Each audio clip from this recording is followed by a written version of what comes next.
morning, and it's good seeing you guys. Obviously, I've been able to see you guys like we have in the past, but hopefully that will change here at some point. Just wanted to kind of give you guys just a little bit of a update on kind of what's been going on, with my area, which kind of been front and center here these last couple of months. But we started our program on January the 22nd, which is the latest that we started, for a couple of reasons. One, because obviously school was delayed for a week. And then two, we wanted to get, we have our discretionary week responsibility to the NCAA. So we wanted to get 3 full weeks of discretionary in to free us up, for more training down the line. So the one thing that was a little different this year is that, combined with this late start, with the way our season, ended up with the bowl game situation, we ended up with having 37 days off between formal training sessions, which is a lot, is a long time, the most that I've really had in my career. And to be honest, I'm not going to say I wasn't a little concerned, when we kind of figured the whole thing out. But we were really blessed that the guys did a pretty good job of doing some things when they were still at home. And then obviously when they got here, they were rip roaring and ready to go. So it's worked out pretty well. We've ended up, I guess it's been 48 days since we started. In those 48 days of training, we got 21 weightlifting sessions in, and we got 14 running workouts in. The 14 running workouts, 7 of them were pure speed days, which, as you guys know from your experience with me, I absolutely cherish. And then we had 4 winter workout days, which is an extremely valuable part of our program as well. Not only from a conditioning standpoint and a movement standpoint, but really to bring the team together, unify the team. So just a quick, real brief on what that looked like is, we've got a very motivated, hungry, driven team right now. Everybody really responded to the 2020 season in a very, very motivated way. It's been a blast to train them. We still have restricted, COVID-style training. We typically have 2 groups in the winter. We had 4 groups, so it allowed us to have smaller groups. But then usually the bigger the group, the more energy you have. But I'll tell you one thing, it was phenomenal. These guys really did a great job. It was a lot of fun for us to train them, and they didn't miss a beat the whole time. So it was great. Then this past week we did, we kind of culminated the end of the cycle with bench and power clean testing on Monday, and then we had squat testing yesterday, and the guys did awesome. We're in a really good place. And I think, with not having a spring break and just going right into spring football on Monday, we're really going to continue to train very similar to what we had. So we feel like we've caught up and more from any kind of deficit we may have had just because of that long break and the way the season, the season was early on with stop and go back in September. And we feel really good, and we feel by the end of spring ball, we'll be in a really, really good place from a strength, power, conditioning perspective. So just kind of wanted to throw that out at you guys and kind of give you a little background on where we are. And then we can open it up for questions. All right. When I call on your name, I'll unmute you, and you could ask your question. Let's start with Tyler Donahue with Lions 247. Go ahead, Tyler.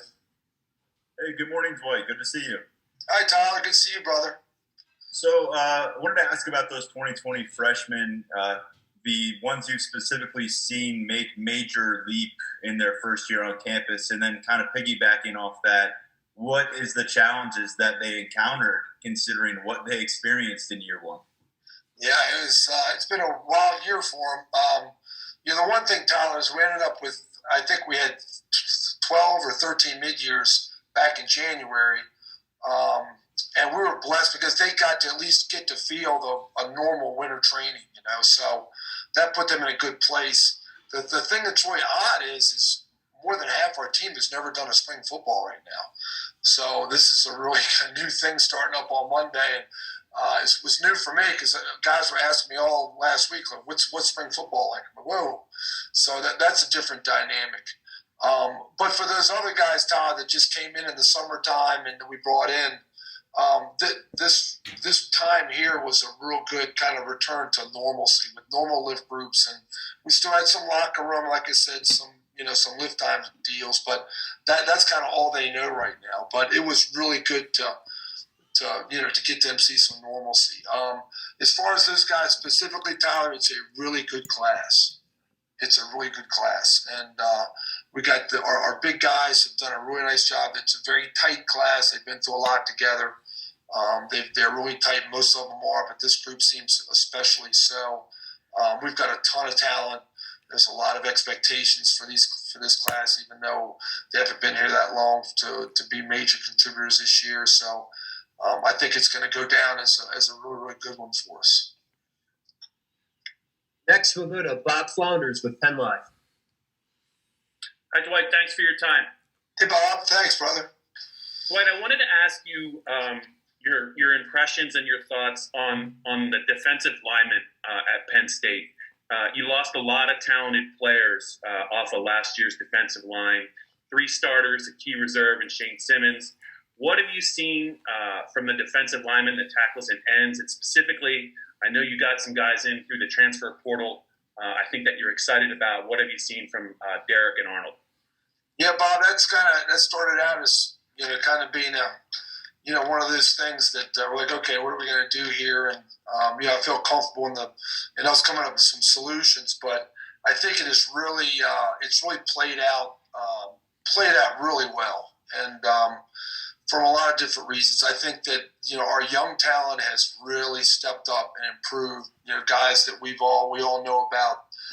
From last year. Adisa Isaac and Smith Filbert.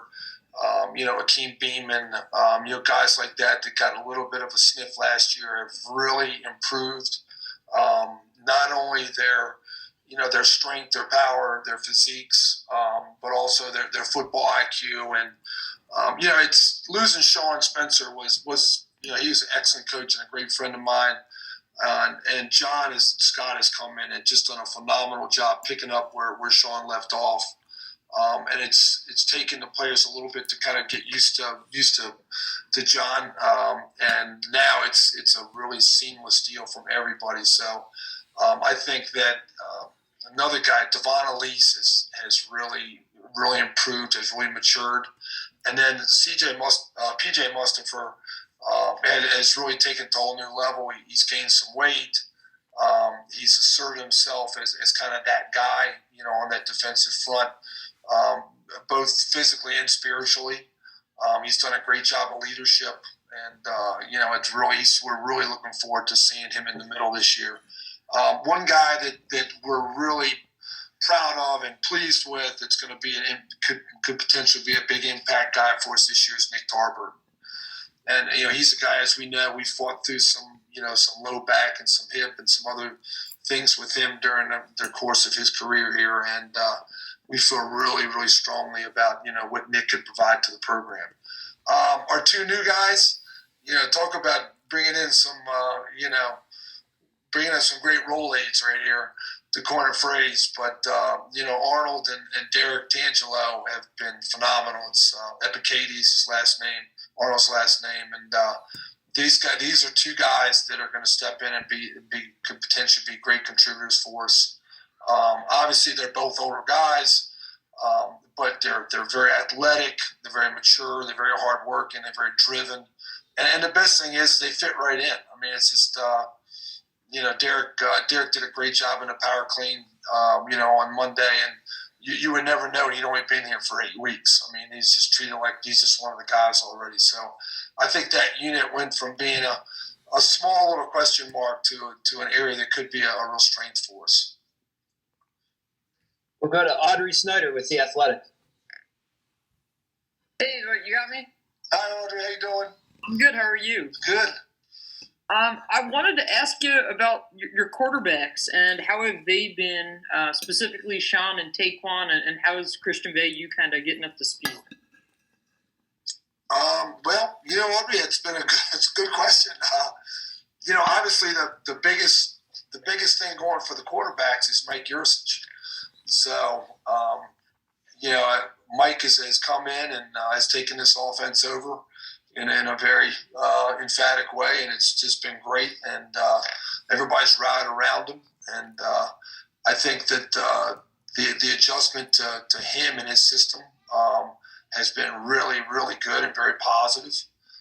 That's kind of been the big thing is having the entire offense, not just the quarterbacks, kind of start to learn what Mike's all about, and he's a phenomenal guy and a great coach. Obviously Sean is Sean. He had an unbelievable winter. He continues to develop his leadership skills. I had him on a totally different program this winter that I think was really what he needed. From continuing to improve his ability to perform on the field physically, but also to make sure his body is as bulletproof as possible.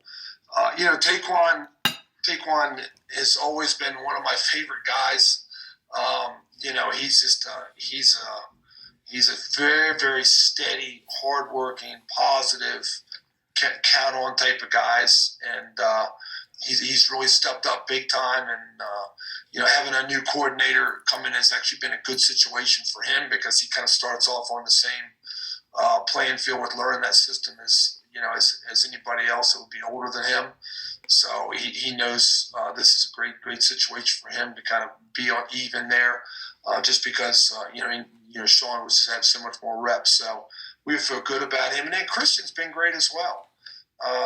Christian, Vayor, that's how you pronounce his last name officially, and he's done great as well. I think the coaches, obviously have not seen him throw yet. So I think that's, to be really honest, that's one of the biggest things that we're looking forward to seeing on Monday is to see Christian throw. But he's worked really hard. Having him as mid-year has been a godsend. That's been a great situation to have him and let him get this extra development and this extra learning from quarterback position. So, we're not huge in numbers right now. Mason Stahl has been a great non-scholarship player for us. It fits right in and athletically is really good, has picked up the stiff as well. So we don't have great numbers right now, but we have great confidence in the guys that we have. Next up is Nate Bauer with BWI. Hey, Dwight, how are you? Good, Nate. How you doing? Good. Hey, I'm curious with transfers coming into the program, becoming a thing that are immediately eligible to play moving forward. For guys who have a few years lifting and training at the college level, is there a transition? Like, is there a learning curve, I guess, to getting them into your system? Yeah, Nate, it's been interesting. It's been good for me because, I like that we go ahead and spend a couple weeks with kind of getting them integrated in. And then I really kind of leave any kind of past training history out of it for them. And then we start kind of diving in a little bit just for my knowledge and everything. And it's been a big adjustment for them. It's been a very big adjustment for both of them. And I think it's been a real positive. I think that Arnold's background was a little different in that, I think that they had a different situation, a little more similar to ours than say they did down in Carolina at Duke. But Arnold came in and he wasn't a typical weight of a Penn State D end. He's already gained 7 pounds in the short time he's been here, and he's an incredible athlete. So he's blossoming big time, with the type of training that we have. And then I can say the same about Derek. Derek came in and, it took him a couple weeks to get into the program, well, for some other, health reasons. And once he came into the program, it's been phenomenal. He too gained some weight as well. He's up to about 305 right now. But he put 65 pounds on his power clean just in the short time that he's been here. So he was able to clean 350 and Roy's done a nice job. But it's been a really big transition for him. The weight room had, but especially, those 14 running workouts we talked about. You guys know, kind of how we run those things. We get a lot of work done in a short period of time, and our guys get in shape pretty quick, when they come in here as freshmen. But if you're an older player, that can be an adjustment. But to Derek's credit, though, he's really done a great job, catching on, and the guys been very supportive of him, and he's almost there. So we got another few weeks to go, and we feel good about it. Rich Scarcella, Reading Eagle. Morning, Dwight. How are you? Hi, Rich. Dwight, how did 2020 affect not only what your staff does, but the performance of the players? And did it prompt you to make any changes during the winter conditioning these last couple months, and in what ways? Yeah, it's a good question, Rich. It's funny. It's a couple of things that come to mind. One, you remember how we all were in December, and we were all wait for 2020 to leave. 2021 would be a totally different deal. Well, guess what? It wasn't. We came back. It's all the same exact thing. I had to split all the locker rooms off. Everything was kind of split again the way it was before, but now we're kind of used to it. So I think that at first we were really concerned about that break that I told you guys about. But after the first week of training, they're like, "Oh my gosh, we're in a better place than I thought we'd be in." So it really, Rich, believe it or not, it really didn't affect us that much. I think that the biggest things that really happened last year was one that March to June 15th, break where we didn't have the guys was just, staggering. And then what we did from June 15th to the start of the season, where you're up and you're down, you don't know about the season, and that was a very challenging situation for myself and my staff. With how do we approach this? What are we trying to do? So we basically tried to get these guys. We still want to get them strong and powerful, but we just wanted to get them back in as good a shape as we could. But we had to protect them from a safety standpoint too, and injuries. So I think that I feel a lot better that even though we still are going through a lot of the pandemic restrictions, we're in a much different place now. A lot of it is because of what we learned last year. And I think everybody's really adapted to it. And I'm not saying they've embraced it, but I'm saying that we have not allowed, any of the health situations to really affect, our effort and our approach, which is something I'm really proud of our guys. And that starts with Coach Franklin. He's, as you guys know, his leadership of our program is in all the years that I've been coaching is really special, and he does a tremendous job of keeping everybody grounded, keeping everybody informed. A great communicator. Everybody knows what's going on. Everybody's pulling the rope in the same direction. Let's go to Mike Gross with Lancaster Newspapers. Hi, Dwight. Good morning. Hey, Mike. How you doing? I'm great. How are you? Good. I thought it was interesting to hear you say we're putting Sean on a completely different program this winter. I assume you're talking about preparing him to take the kind of punishment that he has to take. Could you give us a little detail on that?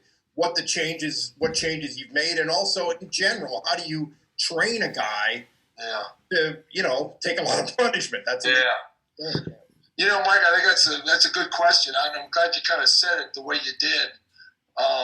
We're not really expecting Sean to take more punishment this year than he has in the past. But, Sean has just achieved some really good things in a way. He benches 350. He's a 300-pound cleaner. He's squatted just short of 500. And you guys know my philosophy of training quarterbacks. It's a quarterback/running back. We've had great success with our quarterbacks making plays with their legs. And that's something that's kind of been near and dear to me, is making sure that it's not the traditional, watch their shoulder, they got to throw. I had to make sure that body could handle, any expectation we have on the field. So it's really, Mike, I just kind of took him to the next level. He's almost 23. He's got a great foundation. I really wanted to focus on a lot of unilateral, one leg, one arm type of things with him for stability. And things like that, not only to help prevent injury, but also to improve his performance, I had one leg that was a little bit, very close, but a little bit, not quite as strong as the other. So we corrected that. So it's just been kind of a different approach. And he works just as hard.